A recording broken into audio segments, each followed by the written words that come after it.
उसके जीवन में भी कहीं ना कहीं झलकता है। तो भगवान श्री कृष्ण यदि इस बात कर रहे हैं तो उनके जीवन का भी कुछ वैराग्य होगा जिसका वो अपना अनुभव बता रहे हैं। तो भगवान यहाँ छोड़ने के बारे में तो बिल्कुल नहीं, ये तो निश्चित हो गया। भगवान जिसकी बात कर रहे हैं कि तेरी मोह रूपी दलदल से बुद्धि जब निकल जाएगी तो तू वैराग्य को प्राप्त होगा। कहने का मतलब ये नहीं था भगवान का कि तू दुनिया से सारी चीज़ें तेरे से छूट जाएंगी, यानी कि तू जीता तो तेरे को राज्य भी मिलेगा, राज्य भी तू भोगेगा, लेकिन वैरागी बन के वहाँ तेरा अपना नहीं होगा।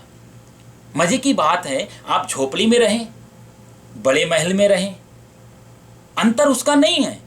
आप कौन सी जगह, बड़े मकान में रहते हैं या छोटी झोपड़ी में रहते हैं, वो सवाल नहीं है कृष्ण के हिसाब से। सवाल यह है कि झोपड़ी के प्रति यदि मेरा भाव है तो भी आप रागी हैं, और महल के प्रति यदि मेरा भाव नहीं है तो आप बैरागी हैं। तो मजे की बात, जैसे मैं कह रहा था कि मैनहट्टन पे रह के भी बैरागी हो सकते हैं, हरिद्वार काशी काबा में रह के भी हम रागी और अटैचमेंट वाले हो सकते हैं।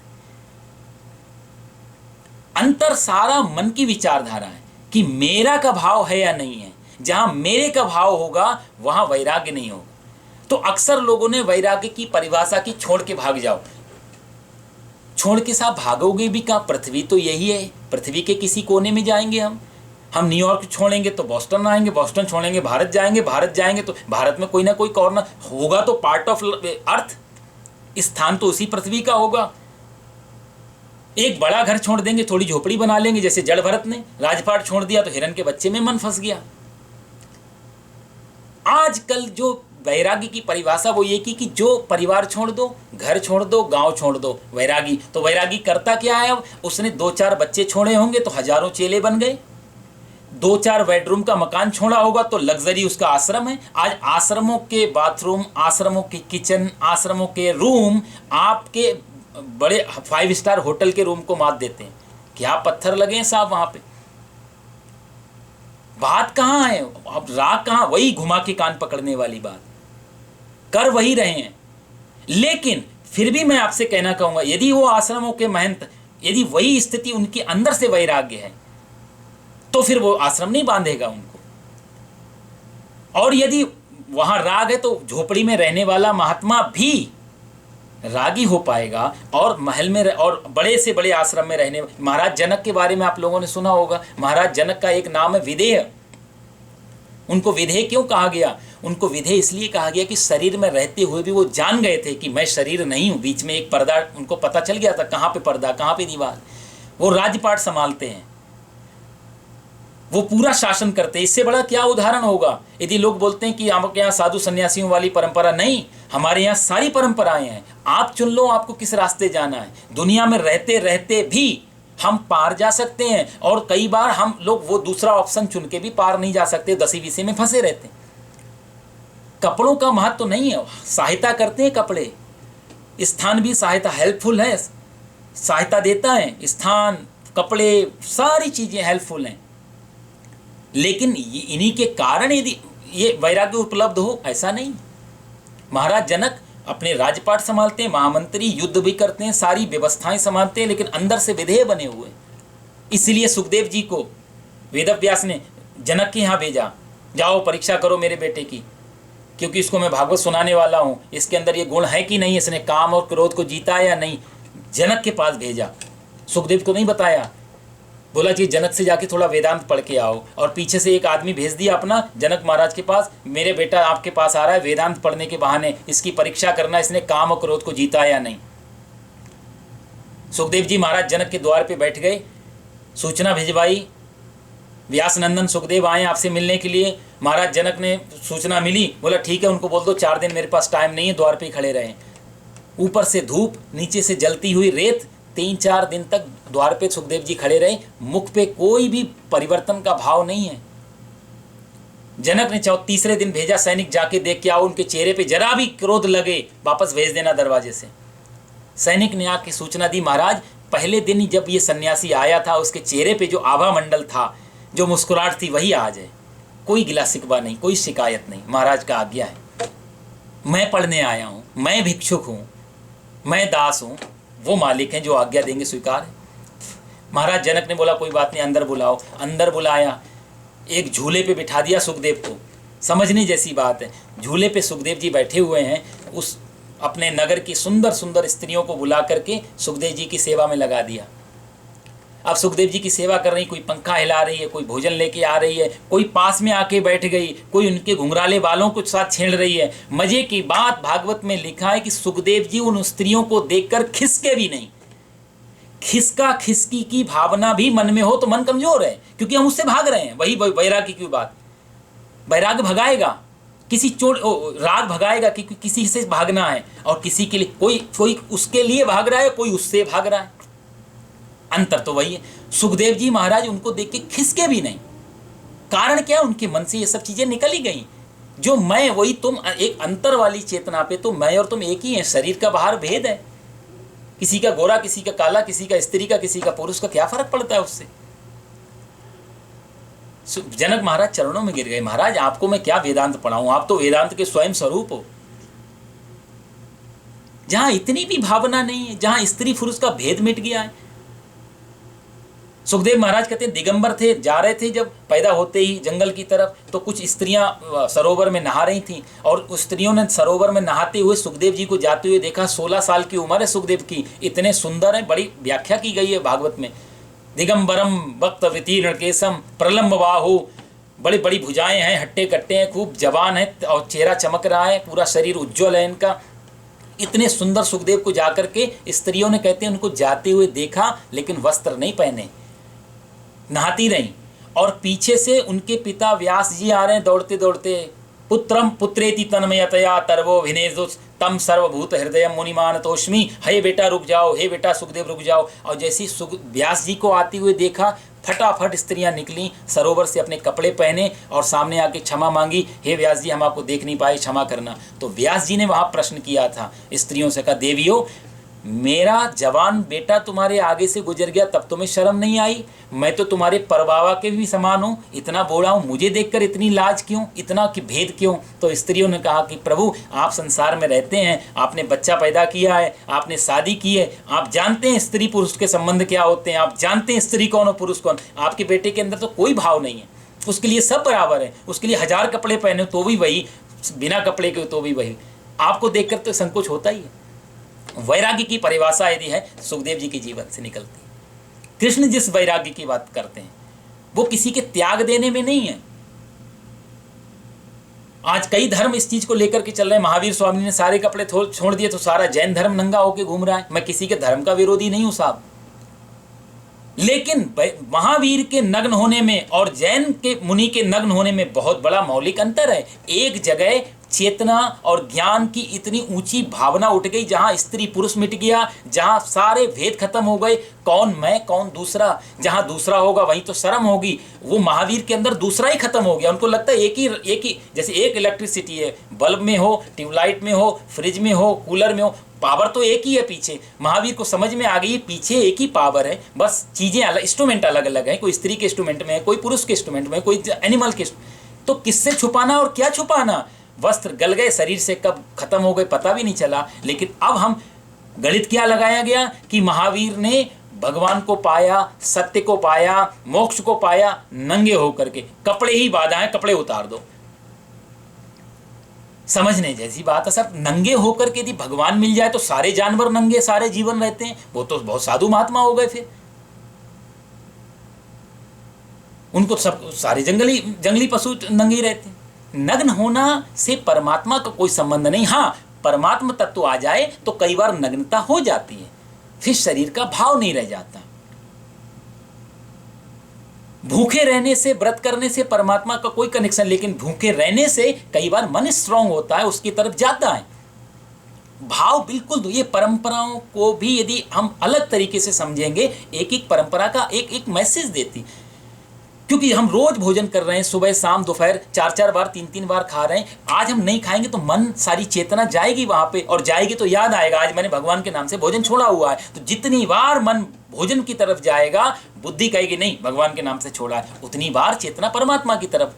अब हमने भोजन छोड़ के फलाहार से पेट भरा, चेतना को वो मौका ही नहीं मिला याद करने का कि आज भोजन नहीं किया, पेट तो सब भरा हुआ, बात तो वहीं पड़ी। ये राग और विराग, ये दोनों शब्द एक ही तरीके, शीर्षासन, जैसे हम शीर्षासन करते हैं ना उल्टे होकर, बस वही। एक आदमी पैसे छोड़ के भाग रहा है, एक आदमी पैसे के लिए भाग रहा है, दोनों में बहुत ज्यादा अंतर नहीं है। एक आदमी झोपड़ी पकड़ के बैठा हुआ है, एक आदमी महल पकड़ के बैठा हुआ है। दोनों में बहुत अंतर नहीं है, दोनों एक ही काम कर रहे हैं। बात असली कृष्ण जो, इसलिए कहते हैं गीता बहुत क्रांतिकारी है। आप हमारी सारी माइथोलॉजी पढ़ो, जो पुराण है उनकी व्याख्याएं अलग हैं, वहां पर कुछ अलग है, कर्म कांड की व्याख्याएं अलग हैं। एक गीता इसलिए अलग पड़ जाती है, गीता क्रांतिकारी सत्य के साथ बात करती है।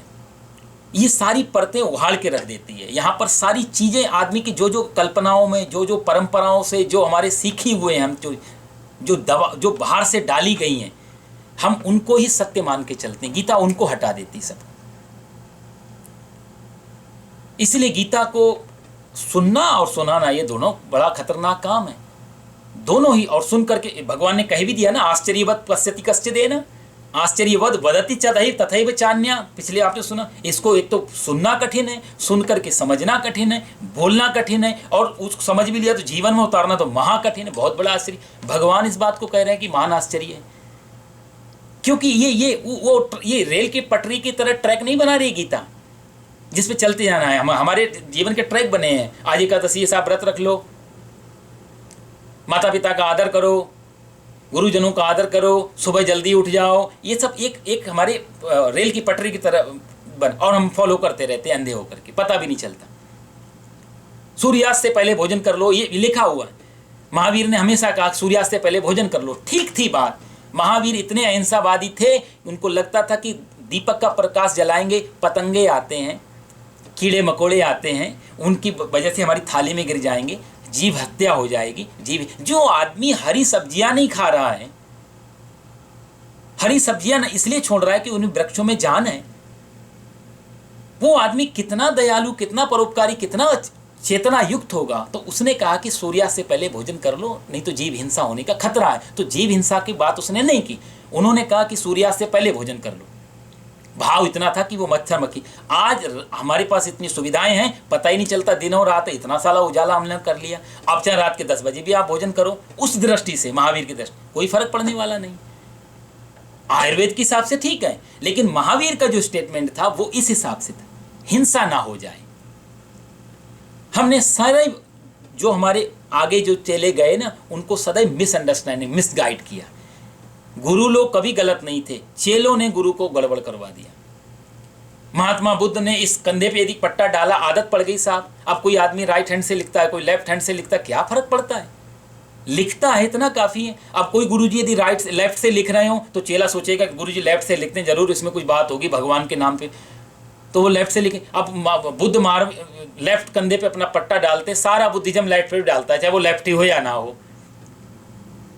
कटोरा यहाँ पकड़ते थे, उनकी आदत पड़ी थी, सारे बुद्धिज्म के लोग भिक्षु यही कटोरा पकड़ के चलते हैं। उन्होंने मरून रोब ले लिया, सारा बुद्धिज्म मरून। कलर में, कास्ट में बुद्ध कभी नहीं फंसे साहब, लेकिन सारा बुद्धिज्म ने एक वहां पर एक ट्रैक बना दिया पट्टी के। ऐसे ऐसे करोगे, इस कंधे पे पट्टा डालोगे, इस कलर का रोब पहनोगे, यहाँ पे बाउल रखोगे, ऐसे चलोगे तो आप बुद्धिज्म। चोटी रखोगे, जनेऊ रखोगे, तिलक लगाओगे, राम और कृष्ण को मानोगे तो आप हिंदू।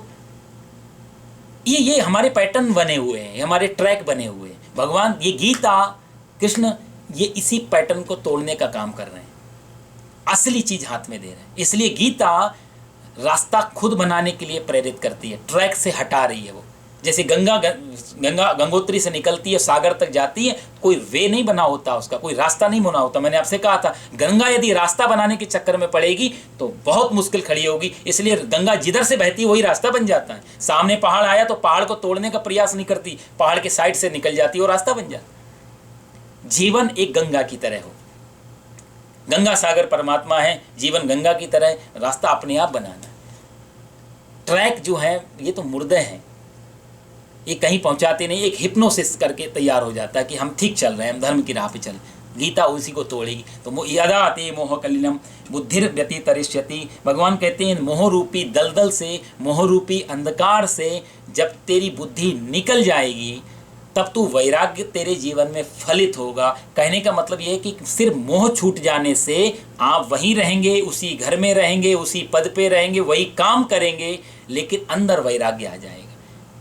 वैराग्य का एक ही मतलब है, एक ही अर्थ है, जहां मेरा खत्म हो जाता है, जहां मैं खत्म हो जाता है, जहां मेरा खत्म हो जाता है, वहां वैराग्य फलित हो। अब मेरा नहीं बचा, वसुधैव तु कुटुंबकम, हिंदुइज्म में जैसे बहुत बड़ा एक नारा है, पूरी वसुधा, पूरी पृथ्वी ही मेरा परिवार है। फिर अपना बच्चा हो चाहे पड़ोसी बच्चा हो, वही प्रेम रह जाता है। फिर कर्तव्य पालन, ऐसा नहीं कर्तव्य नहीं बचता, कर्तव्य बचता है।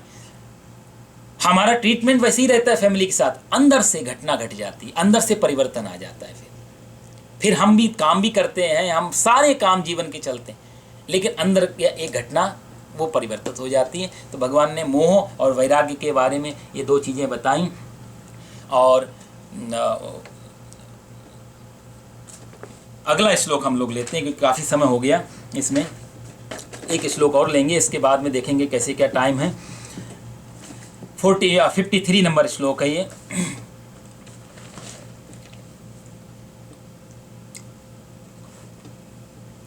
श्रुति प्रतिपन्नाते यदा स्थास्यति निश्चला समाधावचला बुद्धिस्तदा योगमवाप्स्यसि। श्रुति विप्रतिपन्नाते यदा स्थास्यति निश्चला समाधावचला बुद्धिस्तदा योगमवाप्स्यसि।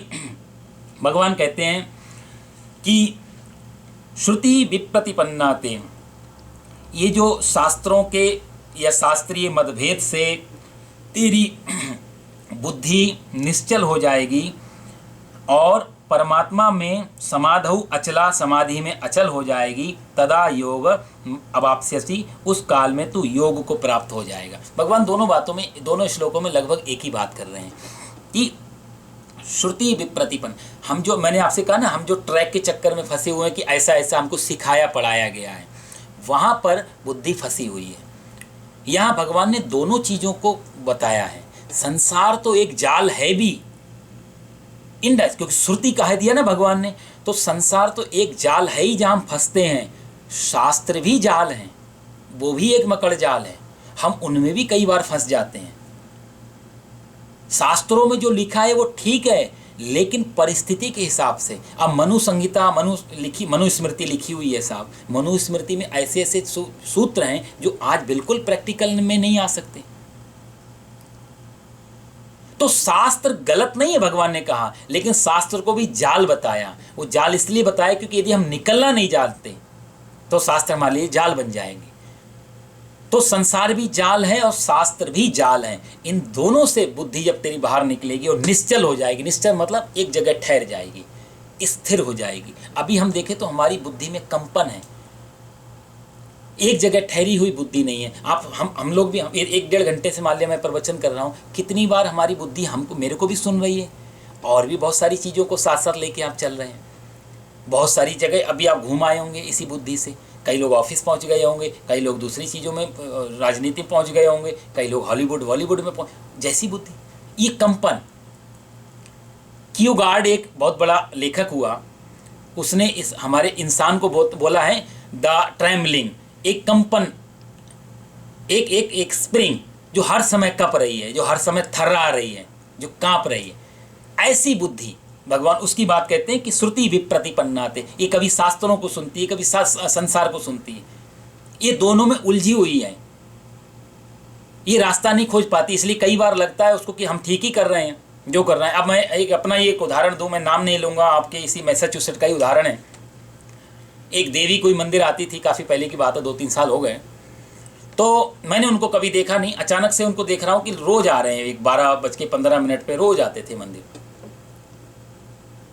एक दिन, 2 दिन, 3 दिन, वीकडेज में, वीकेंड में बराबर आना शुरू किया।